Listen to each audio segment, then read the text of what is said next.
हम learning characteristics of student with SLD का last topic पढ़ेंगे।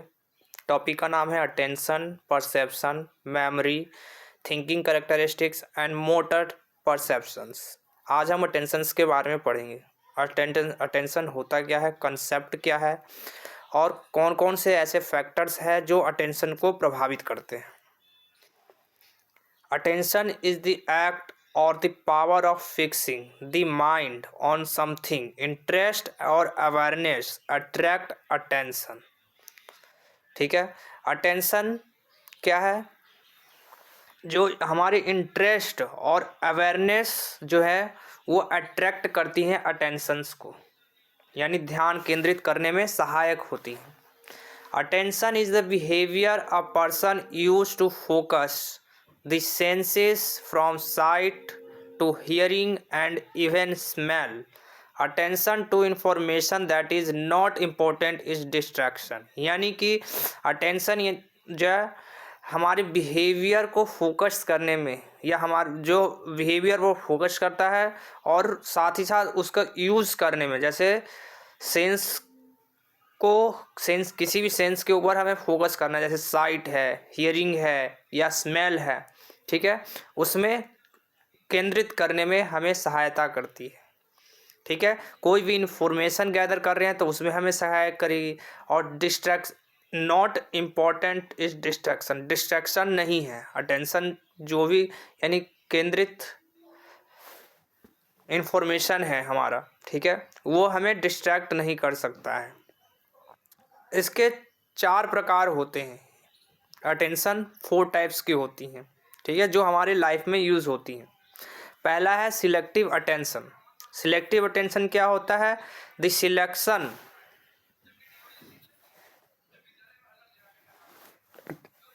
Selection of limited number of stimulus और object from the large number of stimulus. ठीक है, एक लिमिटेड मात्रा में या नंबर में ऑब्जेक्ट को सिलेक्ट करना, ठीक है, सिलेक्टिव अटेंशन हो गया। वी हैव ऑलरेडी इंडिकेट, हमारा जब परसेप्चुअल सिस्टम होता है वो क्या, उसकी कैपेसिटी क्या होती है? लिमिटेड होती है, यानी कि हमारे परसेप्शंस यानी कि अटेंशन जो है मेमोरी, ठीक है, अटेंशन यानी कि ध्यान करने की क्षमता जो है हमारी कैपेसिटी जो है उसकी लिमिटेड है। कोई भी इंफॉर्मेशन को गेन करने की जो कैपेसिटी है, जो परसेप्चुअल सिस्टम है, वो है लिमिटेड कैपेसिटी में होती है हमारी। कोई भी इंफॉर्मेशन हमें रिसीव करना है, प्रोसेस करना है इंफॉर्मेशन एक जगह से दूसरी जगह, ठीक है, या एक व्यक्ति से दूसरे व्यक्ति का इंफॉर्मेशन प्रोसेस करना है, पास करना है, तो उसकी जो कैपेसिटी है वो लिमिटेड होती है। ये सिलेक्टिव अटेंशन के अंदर आता है। थ्योरीज ऑफ सिलेक्टिव अटेंशन, कौन सा थ्योरी है? तो मल्टी मोड थ्योरी है। और मल्टी मोड थ्योरी जो है ये किसने दी है? तो ये जॉनस्टन और हेंज ने 1978 में जो है डेवलप्ड करी थी या दी थी। इस थ्योरी के अनुसार, या फिर कह सकते हैं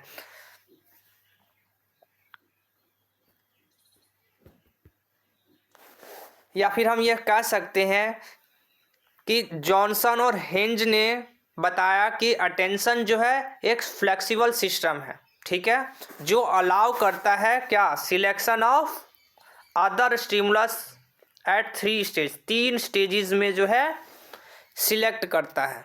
अब पहले स्टेज में क्या सिलेक्ट करता है? सेंसरी रिप्रेजेंटेशन के बारे में बताता है, जिसके अंदर हम विजुअल इमेजेस देखते हैं, कंस्ट्रक्ट होती है, विजुअल इमेजेस कंस्ट्रक्ट होती है। ये सेंसरी रिप्रेजेंटेशन में हमने देखते हैं, बताया है। दूसरा स्टेज में क्या बताया इन्होंने कि सिमेंटिक रिप्रेजेंटेशन करते हैं या कंस्ट्रक्ट करते हैं, रिप्रेजेंटेशन को कंस्ट्रक्ट करते हैं, जैसे कोई भी ऑब्जेक्ट है उसका नाम वगैरह हो गया, ठीक है। और थर्ड स्टेज में क्या बताया इन्होंने कि सेंसरी और सिमेंटिक रिप्रेजेंटेशन दोनों वर्क करते हैं, कॉन्शियसनेस, ठीक है, दोनों का यूज होता है। It is also suggested that more processing requires more mental effort, यानी कि जितना अधिक जरूरत होगी रिक्वायरमेंट की, उतना ही अधिक एफर्ट्स की आवश्यकता होगी हमें, when the messages are selected on the basis of stage।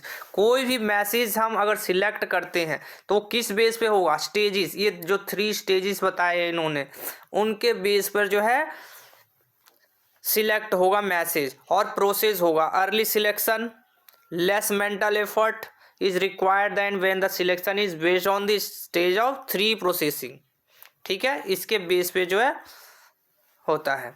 अब स्ट्रेटजीज क्या क्या हम यूज़ कर सकते हैं इम्प्रूव करने के लिए, सिलेक्टिव अटेंशन को अगर हमें इम्प्रूव करना है तो क्या क्या तरीके हम अपना सकते हैं या स्ट्रेटजीज हम अपना सकते हैं।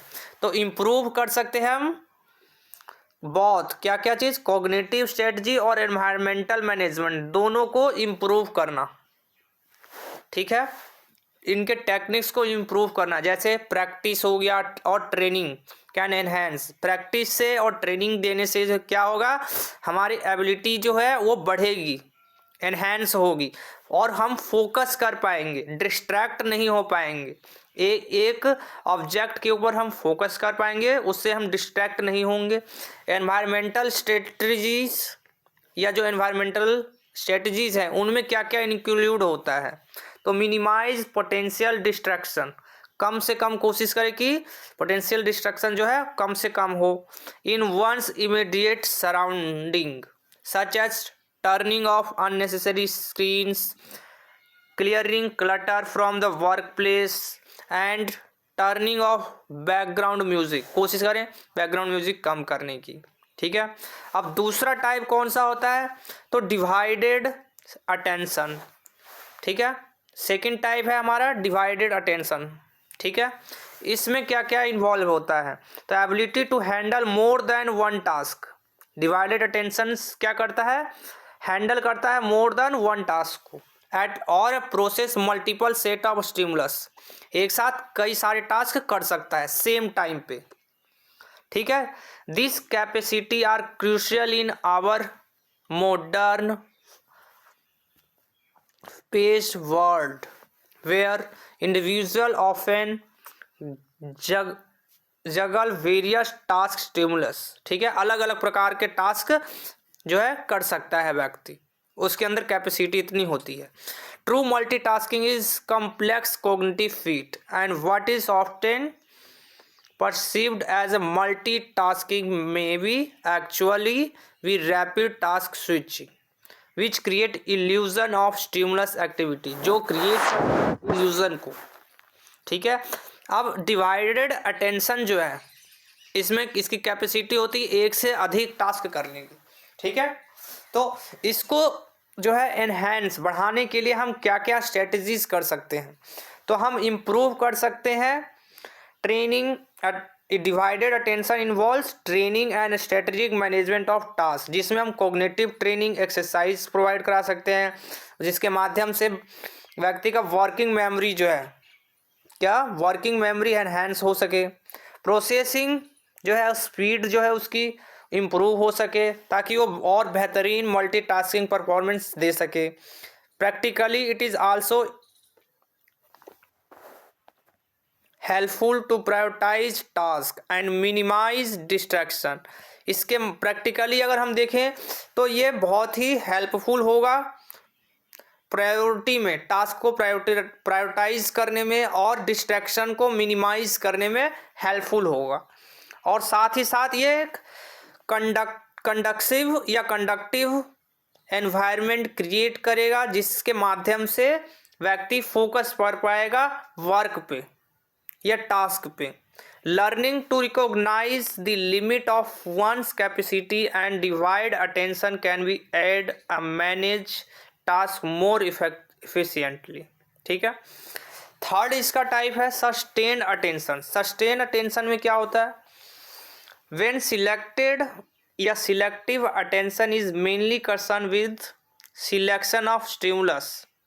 ये जो कंसर्न होता है सस्टेन अटेंशन वो मेनली सिलेक्शन ऑफ स्टिमुलस कैसे सिलेक्ट करते हैं हम उसके ऊपर निर्भर करता है। Sustain attention is concern with concentration. Sustain attention जो है वो कंसंट्रेशन के साथ कंसर्न होगा। ठीक है, जैसा व्यक्ति का कंसंट्रेशन होगा उसी के अनुसार सस्टेन अटेंशन जो है वर्क करेगा या कार्य करेगा। It refers to our ability to maintain attention on an object और इवेंट फॉर लॉन्गर ड्यूरेशन। ठीक है, refers to ability to maintain, कैसे उसके अंदर एबिलिटी है कि मेंटेन कर सकता है वो अटेंशन को, किसी भी ऑब्जेक्ट को, ठीक है, लंबे समय तक। It is also known as vigilance, जिसे हम विजिलेंस भी कहते हैं। सस्टेन अटेंशन का एक नाम विजिलेंस भी है। Sometimes people have to concentrate on a particular task for many hours. ठीक है, कभी कभी जो है लोग जो है कंसंट्रेट करके एक टास्क को कई घंटों तक जो है करते हैं।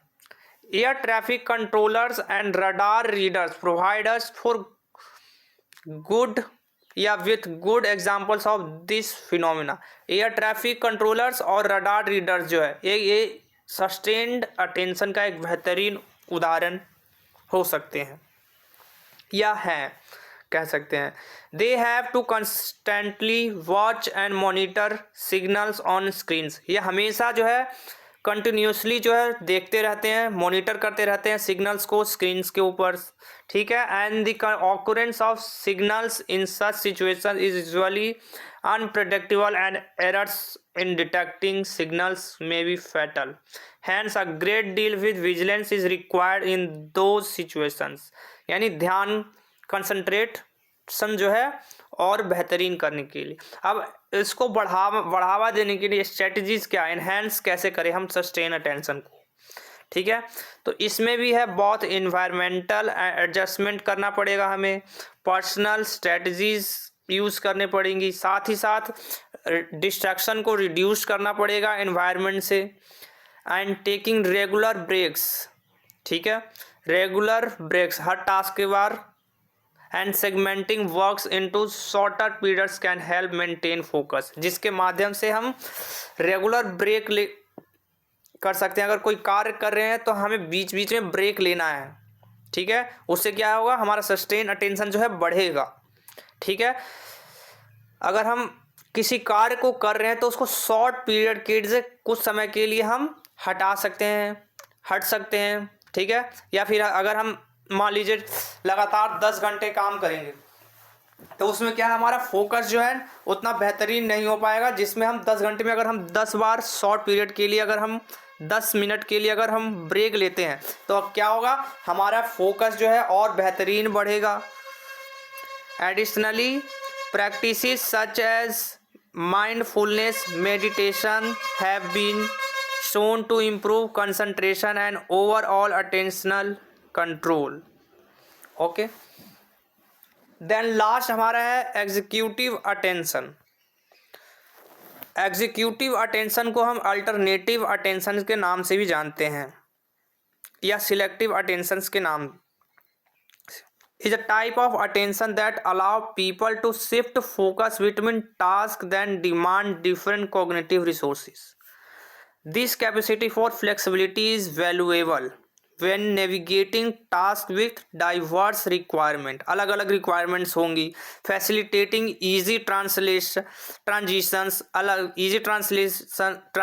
होंगी between activities of varying nature. अलग अलग प्रकार की एक्टिविटीज़ हर नेचर में अलग अलग तरीके से होंगी। अल्टरनेट अटेंशन होगा हर व्यक्ति के लिए हर टास्क में। ठीक है, कोग्निटिव फ्लेक्सिबिलिटी होगी, and executive control of attention बहुत क्रूशियल हो या फिर component of efficient cognitive functioning हो, दोनों सभी के लिए जो है अलग अलग प्रकार की अटेंशंस या उसको करने का तरीका जो है अलग अलग होगा टास्क को। अब अल्टरनेटिंग अटेंशन जो है उसको कैसे हम एनहेंस करें, बढ़ाएं कैसे, स्ट्रेटजीज क्या क्या हो सकती हैं। तो enhance alternating attention involves employing strategies that promote cognitive flexibility, यानी कि हमें प्रोमोट करना है कोग्निटिव फ्लेक्सिबिलिटी को और साथ ही साथ टास्क स्विचिंग एफिशिएंसी को भी प्रमोट करना है। इसके अलावा हमें एंगेज रखना है एक्टिविटीज़ में सभी लोगों को दैट चैलेंज कोग्निटिव फ्लेक्सिबिलिटी। ठीक है, such as puzzles, हम पजल्स का यूज़ कर सकते हैं, ब्रेन गेम खेल सकते हैं, ठीक है। ये जो है इम्प्रूव करती हैं हमारी स्किल्स को और सहायता भी करती हैं all time. Additionally practicing mindfulness techniques can aid in managing distraction, ठीक है। डिस्ट्रैक्शन को मैनेज करने के लिए हम कुछ माइंडफुल टेक्निक्स का यूज़ कर सकते हैं। And maintain focus during task transitions, ठीक है, और फोकस को मेंटेन के रख सकते हैं टास्क के समय। अब अटेंशन इम्पोर्टेंट क्यों है, वाई इज अटेंशन इम्पोर्टेंट? तो अटेंशन इम्पोर्टेंट क्यों है इसके बारे में हम जानते हैं। तो attention allows us to plan, ठीक है, to preview and monitor and regulate our thought and action. इसको देखने के लिए हम कैसे प्लान करते हैं, उस प्लान को या प्रीव्यू करते हैं, उसको मॉनिटर कैसे करते हैं किसी भी टास्क को, या रेगुलेट कैसे करें हम अपने थॉट्स या अपने एक्शंस के द्वारा, ठीक है। उसके लिए हमें अटेंशंस की ज़रूरत होगी। Attention is the first step in the learning process. Attention क्या है? पहला कदम है किसी भी चीज़ को सीखने के लिए, किसी भी टास्क को या किसी भी एक्टिविटी को सीखने के लिए जो है अटेंशन हमारा प्रथम कदम होता है। We can not understand, learn और remember that which we do not first attend. What are the determining factors of attention? अब फैक्टर कौन कौन से हो सकते हैं अटेंशंस के? तो पहला है intensity. The more intense a stimulus is strength of stimulus, the more likely you are to give attention resources to it. Intensity पहला हमारा फैक्टर हो गया। दूसरा हमारा size. The bigger stimulus is more attention resources it captures. जितना ज़्यादा या जितना बड़ा स्टिमुलस होगा उतना ही अधिक अटेंशन रिसोर्सेज हमें मिलेगा या उतना ही अधिक अटेंशंस हम दे पाएंगे। तीसरा हमारा है movement. Moving stimuli capture more attention that once that remain stationary, ठीक है। जितना अधिक हमारा मूवमेंट होगा उतना ही अधिक हम अटेंशंस ग्रैब कर पाएंगे। एंड नेक्स्ट है how can I improve my attention skills. हम कैसे अपने अटेंशन स्किल्स को इम्प्रूव करें, ठीक है। तो इसके लिए हमें पहले ट्रेन द ब्रेन, यानी कुछ गेम्स खेल सकते हैं। Playing certain types of games जो है हमारे कंसंट्रेशन को बेहतरीन कर सकता है। गेट द गेम ऑन, कुछ ब्रेन गेम्स, पजल्स जो है वो हमारी हेल्प करेगी कंसंट्रेशन को बढ़ाने में, इम्प्रूव करने में। एंड इम्प्रूव स्लीप, जितना बेहतरीन हम नींद लेंगे, स्लीप करेंगे, जितना इम्प्रूव हमारा स्लीपिंग सिस्टम होगा उतना ही बेहतरीन हमारा अटेंशन होगा। जितने टाइम पे हम एक्सरसाइज अगर हम डेली करेंगे, रूटीन में करेंगे तो हमारा अटेंशन स्किल्स जो है वो बेहतर होगा।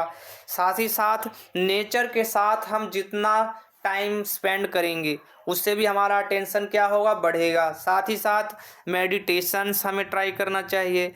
साथ ही साथ अगर हम कोई टास्क कर रहे हैं लॉन्ग टाइम के लिए, ठीक है, तो उसमें हमें ब्रेक लेना आवश्यक है। उसके अलावा हम म्यूज़िक की भी सहायता ले सकते हैं अटेंशन स्किल्स को इम्प्रूव करने के लिए, ठीक है। नेक्स्ट है why do students not pay attention in the class. क्यों नहीं बच्चे जो हैं वो अटेंशन रख पाते हैं क्लास में? तो उसका कारण है anxiety about school on grades can another deeper issue leading to lack of focus नहीं कर पाते हैं, ठीक है, इन दी क्लासरूम। अपने क्लासरूम में फोकस नहीं कर पाएंगे बच्चे, नहीं कर पाते हैं, यही एक कारण है। समटाइम्स हु आर ओवरवेल्म्ड और स्ट्रेस्ड, बहुत सारे ऐसे बच्चे हैं जो ओवरवेल्म हो जाते हैं या फिर स्ट्रेस्ड हो जाते हैं। कोई भी सब्जेक्ट में अगर फेल हो गया बच्चा या कम मार्क्स आ रहे हैं, simply check out and leading to dropping grades and confidence उनका लो हो जाता है। ये कारण है कि उनका अटेंशन जो है बच्चे जो है क्लास में नहीं दे पाते हैं। Why is important for students to pay attention, क्यों ज़रूरी है बच्चों को कि वो अटेंशन ग्रैब करें या फिर पे अटेंशन हो। तो attention is there for necessary for carrying out टास्कों को करने के लिए, but also for ensure that information has much better chance for या of retention in long term memory.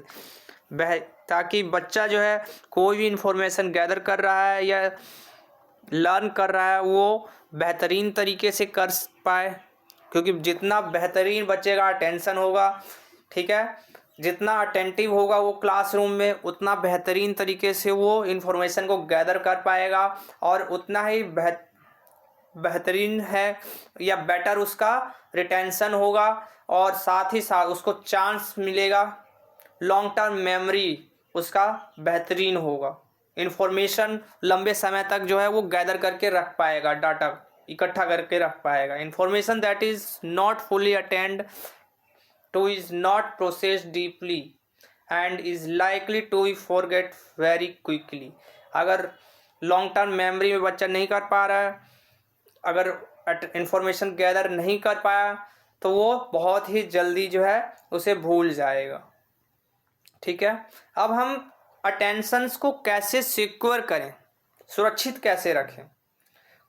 10 ways to secure your students attention, बच्चे जो है कैसे अटेंशन को जो है सुरक्षित रखें। तो सबसे पहले हमें पहला पॉइंट हमारा we clear at the outset of class और better at the school year clearly communicate your expectation. यानी हर किसी कार्य के लिए हमें क्लियर होना चाहिए, क्लियर कट होना चाहिए। अगर हमें ये कार्य करना है तो मतलब करना है और नहीं करना है तो नहीं करना है, बीच में अटकना नहीं है कि हमें करना है नहीं करना है, करना है नहीं करना है, कोई भी वर्क हो, टास्क हो। पेशेंट के साथ बी पेशेंट यानी शांत, काल्म होना है, शांत रहना है, हमेशा पेशेंट के साथ काम रहना है। Pump up the volume. Next है प्ले अ गेम, गेम की सहायता कर सकते हैं। Strike a chord, fly like a butterfly, sit quickly like a bee. जैसे एक बटरफ्लाई फ्लाई करती है उसी तरीके से, और एक बी जैसे शांत बैठती है, शांति से, जैसे एक बी मधुमक्खी जो है शांति से बैठी रहती है, उसी तरीके से हमें क्लास में भी बैठना है। ठीक है, नरेट योर काउंट डाउन, उल्टी गिनती गिन सकते हैं। ठीक है, अगर गुस्सा आ रहा है तो यूज़ क्लेवर अटेंशन ग्रैबर्स। ठीक है, ये कुछ चीज़ें थी जो अटेंशंस को सिक्योर करने में सहायक हो सकती थी। Thank you very much. आज क्लास में हमने अटेंशंस के बारे में पढ़ा। Thank you. वीडियो अच्छी लगी हो तो चैनल को सब्सक्राइब करें, लाइक करें और शेयर करें। Thank you very much.